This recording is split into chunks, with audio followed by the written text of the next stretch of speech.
How to flood your plumbing business with customers. We've got these 5 budget-friendly marketing hacks that every plumber should know. Mike Edelberg here, and for those that don't know who I am, I run Plumber's Choice Marketing, where we work with plumbing, heating, and air conditioning businesses to build their online presence and secure a continuous, reliable stream of new customers requesting their services. So who's this video for? This video is really for plumbing, heating, or air conditioning businesses, or really any service-based business that's doing around the 200 to 300K per year mark. And you're not really invested in your online presence. You've just been doing a lot of work that's word of mouth, and you're looking to grow your business, but you're not quite ready to make the plunge into the online space. So we're gonna go through some budget-friendly marketing hacks where you can start bringing in new customers, start bringing in more revenue before you make that next step and jump online and start working on things like your SEO and your pay-per-click and all of that other jazz. These marketing hacks, they're really low cost, they take a bit of time, but they definitely bring in revenue, and they're definitely worth your time if you're not ready to make that jump and jump into the online space. So without further ado, let's jump into them. Number 1, social media. Now, I'm not gonna give you a full social media marketing course here,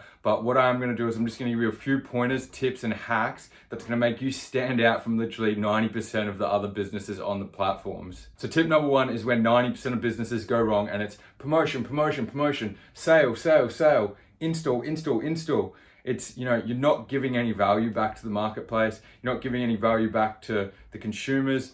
And really, you're just trying to promote your product on your socials. You're not doing anything paid. This is all organic. So you're just posting, and you're just posting your work. You're saying, we might have this sale on. And really, it's just driving away engagement rather than bringing engagement back in. So what I'm actually going to do is I'm going to jump on the computer and I'm going to show you a few examples of some really good posts and some really good ideas of how you can post your business and how you can promote your business and how you can engage with your customers and start drawing them in rather than pushing them away and saying, promotion, promotion, promotion. All right, guys, just thought I'd jump in here and show you exactly what I mean. We've got some high quality social posts on the computer.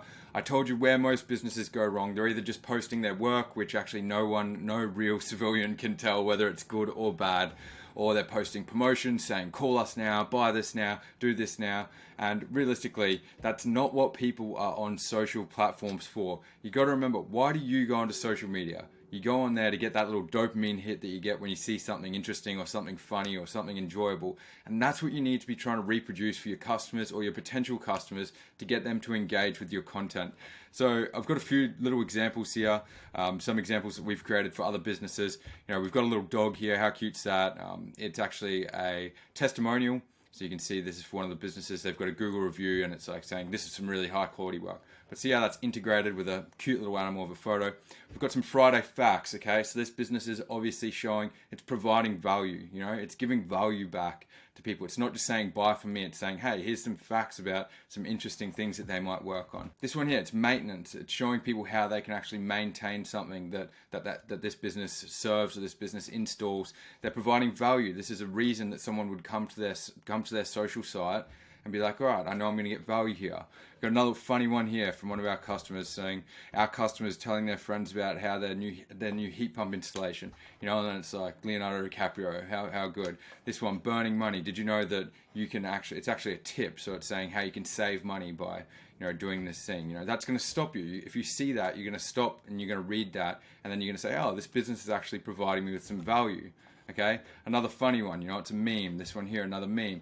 This one here is, it's an installation job, right? But there's an animal there. So it's saying, oh, look at this cute little animal that we found while doing an installation. So this business has got it perfect because they're showing that they can do installations, but they're also showing that there's a cute little animal. So it's a reason for someone to actually engage in this post and have a look and stop. Now, I'm going to show you some poor quality posts as well. And this is where most businesses actually fall into when we start working with them.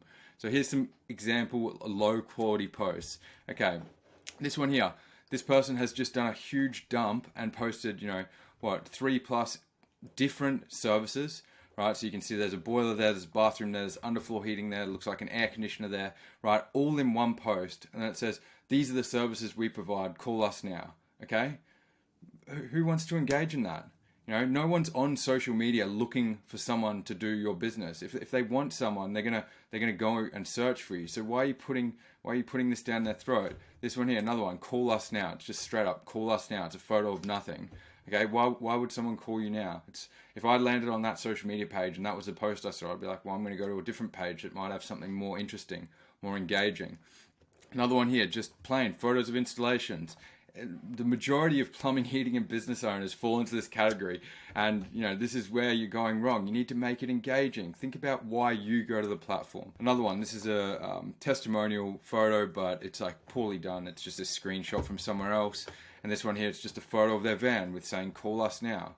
Unfortunately, this is where most businesses fall into the trap, and I mentioned this earlier. It's you don't want to be going promotion, sale, work. Right? We've got a little analogy that we use at our business, and I'm sure that we're not the only ones that have done it. But it's jab, hook. Okay, jab, hook.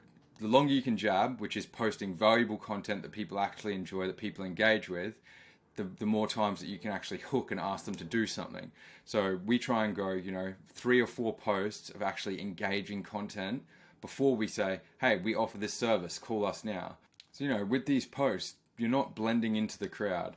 You're not like every other business just posting their services. You're posting things that are actually interesting, and they're memes, and they're going to make people stop and actually engage in your content. So I hope you found that valuable. As part of our services, whenever we bring clients on board, we actually give them a full training course on social media and how they can actually effectively manage their social media. Generally, they have an admin or someone who goes through the course and actually trains them on how to create these engaging posts and start building your online presence and building your social media presence. Now, let's jump into hack number 2. So hack number 2, it's one that you may have heard before, you may be using, and it's flyers, right? And I'm talking about physical flyers that you go and hand out. Hopefully you as a business owner, you're not handing them out. You can actually go and get, one of your friend's kids to go and do a handout and give them some pocket money or something like that. But flyers can be so effective, and there's 2 different ways you can do it. You can do it like the majority of people, which gets 1% return. So if you put in 1,000, you're only getting 1% of people actually calling you back.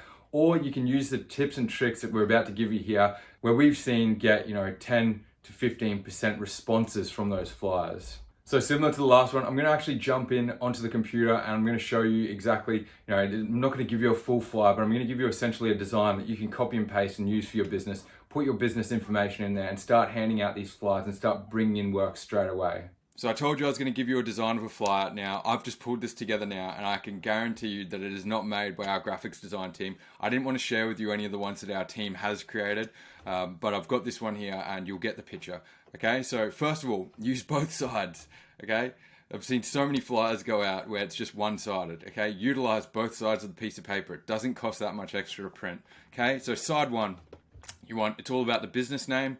You want the business name, your logo, and then a pain point. Okay, you want to give them a reason to look at the other side. The amount of flyers that I've seen go out that just say business name, logo, call us now, or business name, logo, new heating system, new air conditioner, get a boiler service, right? You're not causing anyone pain. Ask them a question. Okay, get them to engage. If someone in the neighborhood's having an issue, then most people have most likely got that same issue. So you being your business owner, you should know what the issues are. If a lot of people are calling you for leaking taps, then go out with the flyers that say sick of leaking taps, okay? And if someone's got a leaking tap, they're going to look at the other side.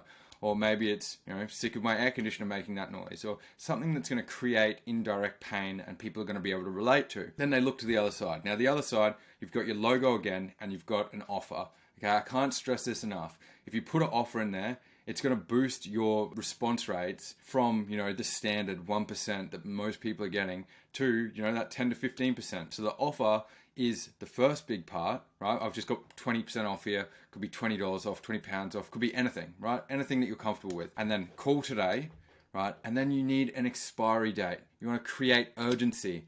Don't just give them a flyer that's 20% off for the rest of their lifetime, right? You're not going to want to do that. So put an expiry date on it, valid this week only. Valid, probably not this week only because, they could get it any week, but put a date on it and then it gives you a reason to actually, go out and hand out the flyers. If you print it and it's got a date on it, you're going to go hand it out. So just by having a simple design that actually makes sense, right? It's got your business name. It's not crowded with stuff. It doesn't have your business address on it. Doesn't tell them where you're located, where you're born, what you do. It just says business name, logo, pain point. on the front, and then logo, offer, expiry date on the back, and a way to contact you. It's so simple, yet so many people overcomplicate it. We've gone out with flyers like this and we get response rates, well above the average 1 to 2 to 3 to 4% just by following this simple design. Hopefully you guys can, take value from this and start implementing this design on your business or with your business. And let me know how it goes. So I think I mentioned this earlier. Don't go and hand these flyers out yourself. You're a business owner. Your time can be spent so much better elsewhere. Go and find a friend or family member who's got a kid, hopefully in high school, and get them to ride around on their bike and hand out these flyers for a bit of pocket money. We don't want you actually going and handing out these flyers. Another tip is actually, instead of going and handing them out and putting them in mailboxes, shopping centers, putting them in actual people's car doors, right? So this means that there's no way that this person can get away from the flyer, right? It's gonna be in the car door and they're gonna have to check it out before they actually open that door. So now let's jump into hack number 3. So hack number 3 is door to door, right? And when I say that, everyone's gonna be going, oh, no, I'm definitely not doing that. That sounds horrible. Now, I'm not talking about pulling up your truck and walking around and just going random door knocking. What I'm talking about is after you finish a job on a street, going around actually knocking on people's doors and saying, hey, I just completed some work at your neighbor's house. I'm just wondering if there's anything that I can do. If there's nothing, give them a flyer, or give them a business card or something like that. And what I've got here is a script that you can actually use, memorize it, and use it door to door that we've actually seen some of the businesses that we work with implement and start getting some of the, when they actually do knock on the door, actually bringing in some revenue. And that's what we want. We want you to be bringing in as much revenue as possible. So as I mentioned, I've got the script, I've got it right here. I'm gonna read it to you because I don't have it memorized off by heart, but take notes. So you walk up someone's door, to neighbor's door of the house that you were just working on, and you literally just say, hey, I was working on your neighbor's door down the street and I was tell them what job you're doing. I was installing an air conditioning. I was servicing a boiler. What were you doing, right? Hey, I was working on your neighbor's door down the street doing a job, and I thought I'd swing by to see if you have the same issue. Since I'm already in the neighborhood, we were doing some free quotes and, we'll waive our standard call out fee. So you'd save whatever the fee is. Do you have anything that you'd like me to check out today? As simple as that, right? If they say no, who cares? Go to the next door. If they say yes, then boom, you go in there, give them a quote, and you could potentially have a job. And even if they say no, give them a flyer, and you could potentially have a new customer anyways. It's simple, yet so effective, yet so many people miss out by just not going to the neighbor's house. You're already in the neighborhood, you're already there, why not go knock on a door? Especially if you're dealing with an issue like you're doing servicing, or maybe not so much for the install jobs, but if you're doing servicing or if you're doing anything water related that it might affect the whole neighborhood and you just fix someone's problem, or you're in a neighborhood where all the houses were built around the same time, so they're all probably going to be having the same issue. This can be an absolute gold mine. Hack number 4, supply houses. Now, a lot of you are thinking, oh yeah, well, I already go to my supply houses and they already know that if there's anyone looking for my services, they'll recommend me. I'm talking about going one step extra here, and this is going to get you above 99% of everyone else who's already doing that and going and saying, yeah, if you know anyone, hit me up.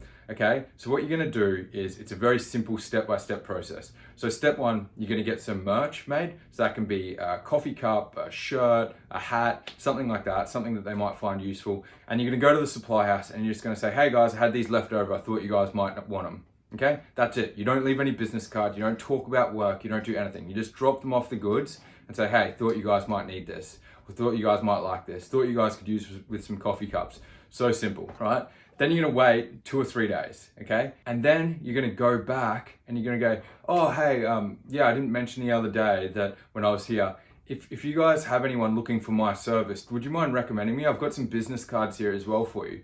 And they'll go, oh yeah, this is Jim who just dropped off those shirts, or just dropped off those coffee cups the other day. Yeah, sure, give us the cards, right? And then you give them the cards. So this last step is the best bit about it, and this is where you will position yourself above 99% of other people that are asking the supply houses for work. So you've gone in on day 1, you've dropped them off with some merch, something useful, something semi-valuable, not very expensive to you, but useful for them.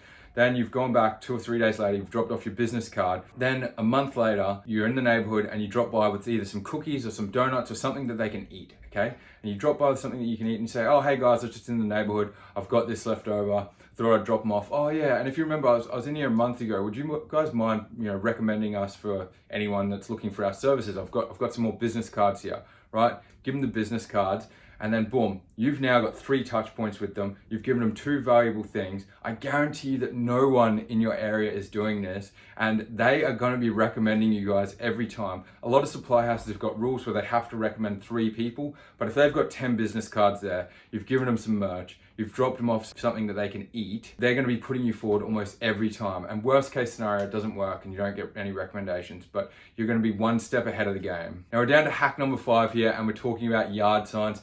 And these are often forgotten in today's day and age, but they are super important and they can actually get you really far ahead with your business. You don't have to pester anyone. So what we're talking about here is actually putting in a sign in someone's yard, on the nature strip, right at the front of the house, that shows that you've done work there. And you don't have to leave it there forever. Just ask them to leave it there for a week or 2 or maybe a month, just enough so that everyone who's driven by has a look at it. They think it's a for sale sign, but actually it's just your business sign. Now, there's a few tips with yard signs to go above and beyond everyone else, okay? So stick around. So, tip number 1, you want to go big or go home, right? We don't want no small, tiny yard signs. We want the big, full signs. They look like a for sale sign. They're going to get everyone's attention, okay? And then the next hack is where a lot of people go wrong with yard signs, and it's putting too much information on them, right? If you've got anywhere near even a sentence or 2 sentences, it's just too much. It gets too cluttered. All you want is your business logo, your phone number, and something that says your local, whatever you are, your local plumber, your local heating engineer. Logo, phone number, your local this, right? All you got to do at the end of the job is say, hey, we've got these yard signs. Would you mind if I stuck one in your yard for a week? Would you mind if I stuck one in your yard for a month? If they say no. If they say yes, great. You've got free advertising for a month so that everyone in that neighborhood now knows that you're the local plumber, you're the local heating engineer. Whenever they have an issue, they're either going to note your number down or they're going to call you up straight away. It's great free advertising. Well, essentially free. You got to pay for the yard sign, but they're cheap to get made. Great. So that's it for this video. If you liked this video and it helped you out in any way, please hit that subscribe button down below to continue receiving more valuable content. So that's it. Have a great day or night, and I really appreciate you sticking around to the end. Cheers.